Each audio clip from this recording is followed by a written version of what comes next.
Bonjour à toutes et à tous. Donc la liste des 23 joueurs pour les 3 matchs qui nous attendent: France, Bosnie, Ukraine, France et France, Finlande. Gardien de but: Hugo Loris, Mac Maignan, Steve Mananda. Défenseur: Lucas Digne, Léo Dubois, Presnel Kimpembe, Jules Koundé, Dayo Upamecano, Raphaël Varane, Kurt Zouma. Milieu de terrain: N'Golo Kanté, Paul Pogba, Aurélien Tchouameni, Corentin Tolisso, Jordan Verretou. Attaquant: Karim Benzema, Kingsley Coman, Moussa Diaby, Antoine Griezmann, Thomas Lemar, Anthony Martial, Kylian Mbappé. Juste avant de répondre à vos questions, le fait que je sois repassé à une liste de 23 joueurs et non pas une liste élargie, je vais vous donner quelques explications. Je considère que la frustration des joueurs qui sont en tribune est grande, trop grande, et forcément ça a un impact plutôt négatif sur l'ensemble du groupe. Et comme là nous sommes sur un stage de 9 jours, avec des joueurs qui sont en activité ce week-end et qui restent en activité durant le stage, j'ai la possibilité de pouvoir les rappeler à tout moment si besoin.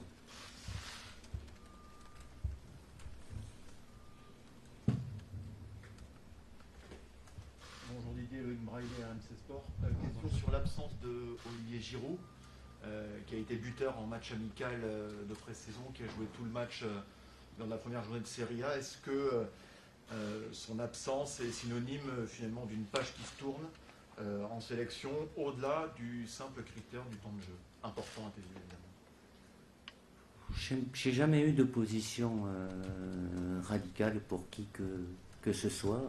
Olivier est toujours disponible. Sa situation a changé évidemment avec son transfert au Milan AC, où il a retrouvé jusqu'à maintenant beaucoup plus de temps de jeu. C'est simplement un choix sportif du moment par rapport évidemment à une liste de 23 aussi, avec de la concurrence évidemment, comme il y en a toujours eu, et le retour d'Anthony Martial, qui était blessé comme vous le savez, qui n'a pas pu être dans le groupe pour l'Euro, et qui là est rétabli et revient avec nous.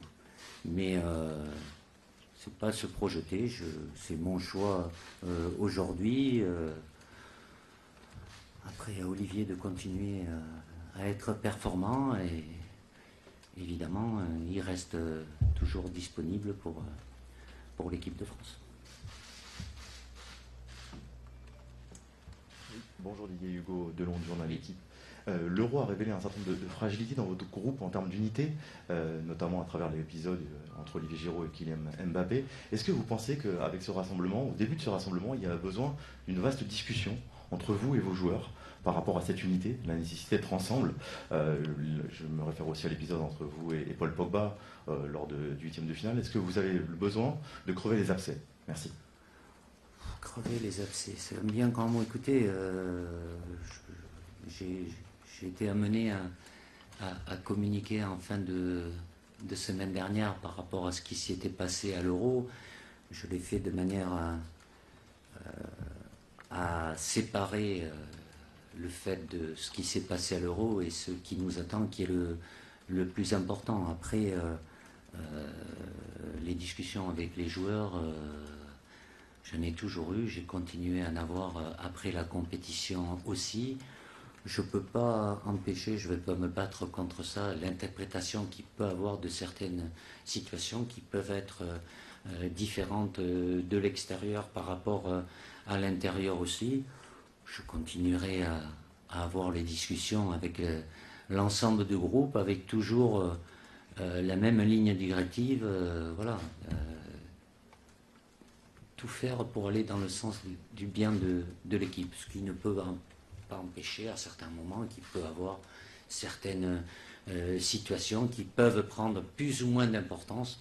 Évidemment, quand le résultat n'est pas là, vous le savez aussi bien que moi, tout ce qui peut paraître futile prend des proportions importantes, trop importantes certainement. Donc, c'est pas en regardant derrière, le plus important pour moi aujourd'hui, je suis là aujourd'hui avec l'ensemble de mon staff, c'est ce qui nous attend. On a un programme qui est chargé, non pas c'est occulter, ça fait partie de l'historique, mais l'important c'est ce qui est devant nous, avec un objectif clair et important, c'est se qualifier pour la Coupe du Monde. Et comme vous le savez, sur ce stage, on est bien servi puisqu'on a 3 matchs en 16 jours, un stage court, 9 jours, voilà, avec des joueurs,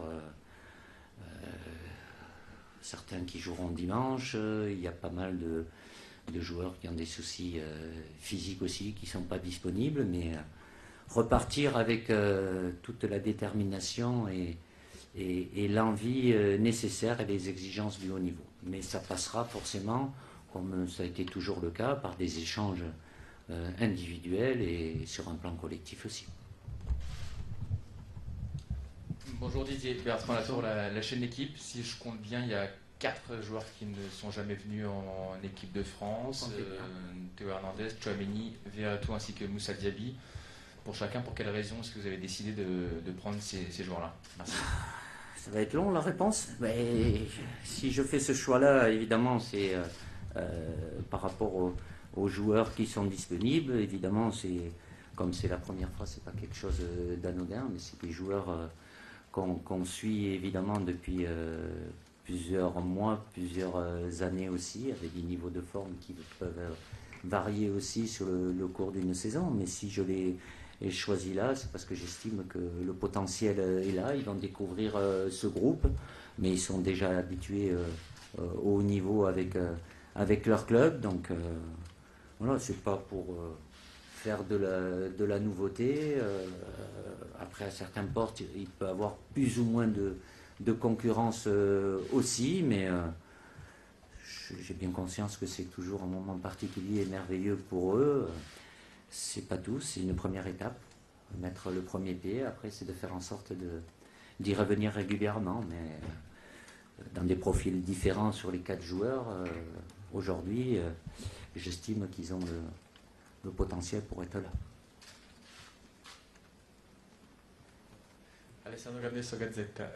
Concernant Verretou en particulier, qu'est-ce que vous attendez de lui? Qu'est-ce que vous pourrez apporter en plus à cette équipe? Et Hernandez, qu'est-ce qui vous a convaincu en particulier de sa saison?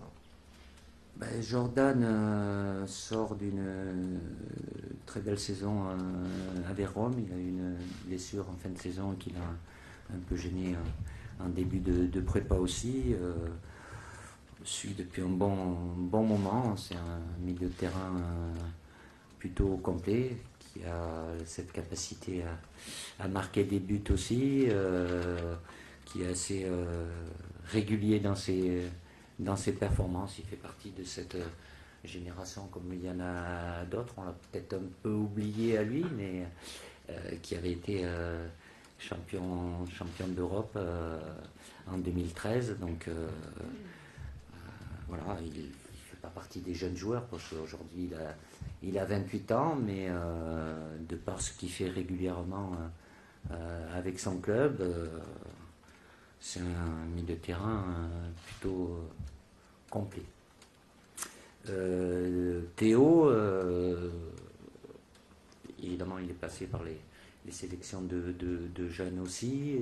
Il sort d'une belle saison avec le Milan AC, évidemment. C'est pas vous que je vais dire ça, qui le suivez peut-être plus spécifiquement, avec cette capacité évidemment à être important dans la phase offensive. Il a corrigé certaines choses sur le plan défensif, mais bon, voilà, il fait partie de ces arrières latéraux qui participent beaucoup au jeu et lui aussi, de par la répétition des matchs qu'il a pu faire avec le Milan AC et de maintenir un niveau de performance intéressant.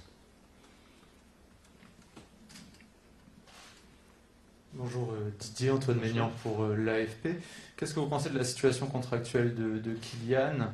Est-ce que vous avez un avis à lui donner, un conseil à lui donner? Est-ce qu'il vous a sollicité? Et puis en quoi cette situation peut perturber déjà le rassemblement avec la clôture du mercato mardi soir et peut-être aussi les mois à venir si ça ne se décante pas là dans les prochains jours? Je ne peux pas répondre à sa place, il vaut mieux lui poser les questions. Je n'ai pas les tenants et les aboutissants. La seule chose factuelle, c'est ce que vous venez de dire, à savoir que la fermeture du mercato c'est mardi soir et que c'est du fait que les matchs de septembre cette année sont un peu avancés, ça coïncide avec la veille de match pour nous. Donc est-ce que c'est l'idéal? Évidemment non, je ne vais pas me battre contre ça. Ça peut, Kylian comme d'autres joueurs peuvent être dans un cas de figure où ils soient amenés à devoir changer de club. Je ferai en sorte d'être conciliant dans la mesure du possible, parce qu'il en va de leur avenir. Ne me demandez pas s'il y a une décision qui va dans un sens ou dans l'autre, les conséquences. C'est leur décision, ça leur appartient aux joueurs, c'est leur carrière. Voilà, je suis pas à leur place, je peux être amené à en discuter avec eux, tout au plus donner un avis, mais je le répète, la décision leur appartient. Bonjour, le Parisien. Est-ce que la réflexion pour Moussa Sissoko est la même que pour Olivier Giroud? Et est-ce que vous avez eu un doute sur l'avenir de Steve Mandanda aussi en équipe de France? Il a 36 ans. La Coupe du Monde, c'est dans 1 an et demi. Est-ce que vous avez eu une réflexion là-dessus? Écoutez, je ne vais pas parler de cas, j'aime pas ça, mais chaque situation de chaque joueur est différente. Olivier, il est dans une meilleure situation aujourd'hui qu'il n'était, ce qui n'est pas le cas de Moussa, qui a été très fréquemment avec nous en équipe de France. Aujourd'hui, il est dans une situation très difficile, puisqu'il n'est même pas sur la feuille de match avec son club. Est-ce qu'il bougera? Je ne sais pas. Après, évidemment, c'est des joueurs qui ont beaucoup donné à l'équipe de France, qui sont capables encore de donner. Bon, l'âge étant là, c'est pas quelque chose de rédhibitoire non plus, mais ce qui est valable aujourd'hui n'est pas forcément valable dans 3 mois, dans 6 mois. On va parler de Steve aussi. Je connais bien Steve, humainement et sur le plan sportif. À partir du moment où il maintient son niveau de performance. Voilà. Et après, il y a une question de concurrence aussi. Et comme il le sait, je vais vous le dire aujourd'hui, si j'ai appelé Steve dans le groupe, c'est en position de numéro 3 et c'est Mac Maignan qui sera numéro 2. Mais indépendamment de ça, même si ça ne change pas fondamentalement peut-être pour vous, pour lui, c'est peut-être différent, mais j'ai pour habitude aussi, après, c'est pas pour ça qu'on est obligé toujours de faire la même chose dans le 3e gardien. On peut avoir un plus jeune, on peut avoir quelqu'un de plus expérimenté. Steve sait ce qu'il doit faire pour continuer à être là. Bonjour, Hugo Delon du journal de l'équipe. Vous avez, au-delà du match contre la Suisse, vous avez tenté le 3-5-2, vous avez modifié pas mal vos schémas sur les derniers mois, avec un 4-4 de losange, avec un 4-2-3-1, 4-3-3. Il y a eu pas mal de modifications. Est-ce que sur le rassemblement de septembre, celui qui arrive et le mois d'octobre, vous allez revenir à une structure tactique plus fixe, plus déterminée, ou vous allez continuer les tests comme vous l'avez fait depuis maintenant 1 an et demi? Non, c'est pas les tests. Après, je l'ai fait à un moment, l'automne l'an dernier, volontairement. Ça a plutôt bien marché. Après, ça marche pas. La seule chose que je peux vous dire, C'est quand je vois que ça ne fonctionne pas, je fais en sorte de changer. Je ne vais pas m'entêter non plus. Et ce qui peut marcher un match ne peut pas marcher à un autre. C'est le résultat évidemment qui conditionne. Le fait de pouvoir changer, c'est pas un inconvénient, c'est plutôt un avantage pour mettre en difficulté l'adversaire. Maintenant, je ne suis pas là pour changer. On peut avoir différentes options aussi. Sans vouloir revenir encore à ce qui s'est passé il y a 2 mois, j'étais amené certainement, comme je l'ai dit, à modifier et à m'éloigner de mon idée première. Non pas que je veuille renoncer au fait d'avoir toujours le plus de maîtrise possible et d'imposer à l'adversaire. Être dans la créativité et le fait de marquer des buts, mais ça ne va pas à l'encontre non plus de garder une bonne solidité défensive. Didier, ces dernières années, Antoine Griezmann en équipe de France a beaucoup évolué dans l'axe, contrairement à ce qui s'est fait quand il était arrivé en équipe de France sur un côté. Est-ce que le salut de l'équipe de France, dans un futur proche, ce sera de le mettre plutôt sur un côté, comme ça avait été le cas notamment contre l'Allemagne? Écoutez, tout dépend où vous placez le curseur. Avec nous, oui, pendant une longue période, mais comme vous le savez, dans son club, il n'occupe plus cette place depuis un bon moment, et donc forcément il y a des habitudes, des repères qu'il a moins. Antoine a cette capacité à pouvoir jouer à plusieurs postes. Évidemment, la position idéale dans l'absolu, en ayant l'habitude d'y jouer, c'est d'être dans une position de deuxième attaquant. Mais avec nous, il a été capable, et avec son club aussi, de faire de très bons matchs en étant décalé. Donc c'est une question d'équilibre par rapport au reste de l'équipe aussi. Une autre question? Non. Ah, là-bas. Ah, oui, bonjour. Cyril de la Morinerie d'Europe 1. Oui. Je voulais savoir s'il y avait eu un peu d'hésitation à sélectionner de nouveau Kingsley Coman par rapport à ce qui s'était passé lors du match France-Suisse. Il y a eu une discussion. Comment vous voyez les choses après coup? Merci. Ah non, je n'ai pas eu d'hésitation. Je ne sais pas. Enfin, je sais pas ce que vous avez interprété, ce qui s'est passé. Voilà. Je vais vous le redire si vous voulez. Après, Kingsley, c'est un joueur que je connais bien, qui a un historique avec l'équipe de France et qui est compliqué de par les blessures qu'il a eues. Et sur le moment, dans une situation, à partir du moment où il est actif, il est sur le terrain, ça se passe bien. Il a eu un problème physique où on ne peut pas lui reprocher de tout faire pour continuer, même si à partir du moment où c'est un problème musculaire, les risques sont quand même plus élevés, quoi. Donc, et c'est ce qui s'est passé malheureusement pour lui. Après, on ne va pas rentrer dans l'interprétation que peuvent avoir les uns et les autres, mais bon, j'ai eu une première vie où j'étais joueur et je sais très bien comment ça se passe, et chaque joueur a un propre vécu, un propre historique, et évidemment ça rentre dans ma réflexion et dans mon analyse, sans parler du contenu, mais factuellement c'est ce qui s'est passé. Oui, Didier, Antoine Maignan pour l'AFP. Oui. Pourquoi rappeler Dayot Upamecano? Il a eu des débuts un petit peu mitigés, quelques petites erreurs, et puis des moments un peu meilleurs en bleu. Il fallait lui laisser le temps de franchir un cap. Et, enfin, c'est ma question. Et petite question sur Moussa Diaby. Qu'est-ce que vous attendez de lui en équipe de France? Qu'est-ce qui vous séduit chez ce joueur? Merci.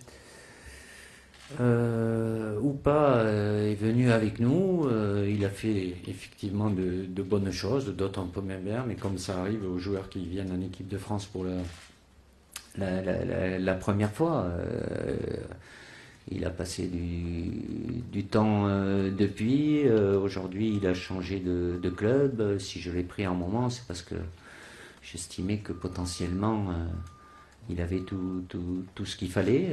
Je ne vais pas changer d'avis aujourd'hui. Après, il peut y avoir une période un peu moins bien, une période de doute. La concurrence qui peut être là aussi, et celle d'aujourd'hui n'est pas forcément d'hier ou celle de demain, mais ce que je pensais de lui au moment où je l'ai pris, je pense la même chose aujourd'hui, et c'est pour ça que je le reprends. Après, c'est Moussa Diaby. Mais Moussa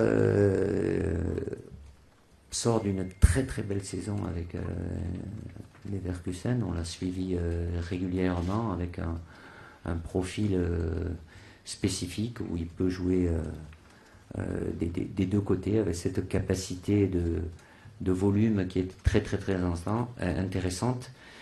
Justesse technique, puisque c'est quelqu'un qui fait marquer et qui marque aussi. Donc il est reparti sur le même niveau en ce début de saison. Donc à lui, c'est l'ambition de tous les joueurs d'arriver en équipe de France. Il y est aujourd'hui. À lui de saisir cette opportunité et après derrière de confirmer, bien évidemment. Bonjour, Maxime Brigand, SoFoot. Oui. Quand on regarde la liste, on peut se dire que Jules Koundé va être repositionné arrière droit comme à l'Euro. On ne l'avait pas forcément trouvé dans sa meilleure disposition parce que ce n'est pas le poste auquel il a l'habitude de jouer. Pourquoi insister avec lui sur ce côté-là? Est-ce que vous avez échangé aussi avec lui sur cette prestation de l'Euro ou pas du tout?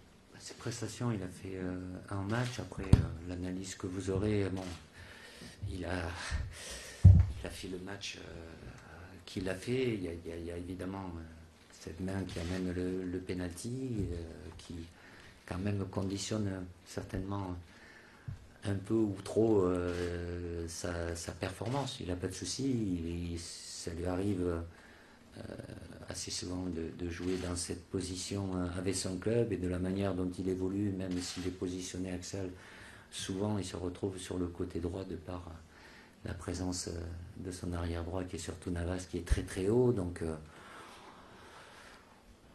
c'est un arrière central, mais dans l'historique il y a beaucoup d'arrières centraux qui ont cette capacité à pouvoir jouer en tant que latéral, et quand en parlant de ça, sans revenir à l'ancien temps, Lucas Hernandez est un arrière central à la base qui joue à gauche, Benjamin Pavard est un arrière central qui joue à droite, donc c'est pas un souci. Il peut jouer aux deux postes, même si sur cette convocation, de par la présence des défenseurs, il est plus concerné par la position d'arrière latéral. Oui, bonjour, Hugo Delon du journal L'Équipe. L'Euro a révélé aussi parfois un déficit de leadership dans votre formation. On l'a vu notamment en huitième de finale pendant la prolongation. Est-ce que l'enjeu pour vous et votre staff d'ici à la Coupe du Monde, ce sera de faire émerger de nouveaux leaders ou de leaders différents? Merci. Je ne partage pas du tout votre analyse. C'est pas pour ça que je la respecte pas, mais c'est bien quelque chose dont je ne vais pas me plaindre, c'est d'avoir des leaders et des cadres qui ont joué leur rôle et qui ont tous joué leur rôle. Si le résultat conditionne le fait d'eux, peut-être, mais moi je ne fonctionne pas comme ça. Donc qu'il y en ait des nouveaux qui puissent émerger, ça ne se fait pas en claquant des doigts. Il y a toujours une ossature de joueurs qui ont une expérience et un vécu qui sont indispensables au niveau pour assumer ce rôle de leader. Après, dans le leadership, il y a différentes formes de leaders. Il y en a qui sont plus expressifs, il y a des leaders techniques, il y a des leaders, je sais pas, plus physiques aussi. Mais de ce côté-là, il n'y a pas de manque, de mon côté en tous les cas. Ce qui n'empêche pas qu'avec le temps, ceux qui sont jeunes aujourd'hui, qui étaient jeunes hier, et c'est le cas de certains qui sont cadres aujourd'hui, ils ont commencé à un moment à regarder, à écouter pour après prendre le relais. Mais je le répète, dans cette équipe, il y a des leaders, des cadres et qui jouent leur rôle et qui continueront à jouer leur rôle. Et on va prendre une dernière question avec Bertrand Latour de la chaîne L'Équipe. Didier, après l'élimination contre la Suisse, est-ce que vous avez une phase d'hésitation ou de réflexion sur, votre envie de continuer avec les Bleus et également votre capacité à pouvoir gagner encore avec cette équipe-là ou pas? Allez, on va revenir sur le passé. On va finir là-dessus, mais bon. Même si, je répète, le plus important, c'est ce qu'il y a devant. Derrière, c'est dans le rétro. C'est pas ça qui va nous faire avancer. Différentes étapes dans ma réflexion. Déjà, prendre le recul nécessaire pour avoir l'analyse la plus juste et objective. Bien évidemment, après, au fond de moi, à partir du moment où mon envie, ma détermination sont intactes, ça c'est quelque chose d'essentiel, la première chose. Et puis parce que, en deuxième étape, je suis convaincu qu'il y a encore de belles choses à faire avec ce groupe-là. Donc c'est deux éléments réunis. Après, la décision, comme vous le savez, appartenait à mon président. Et c'est pour ça que je suis là aujourd'hui. Merci. Merci. Donc on vous retrouve lundi, 15h45, avec 2 joueurs dont on vous communiquera l'identité lundi dans la journée. Bon week-end.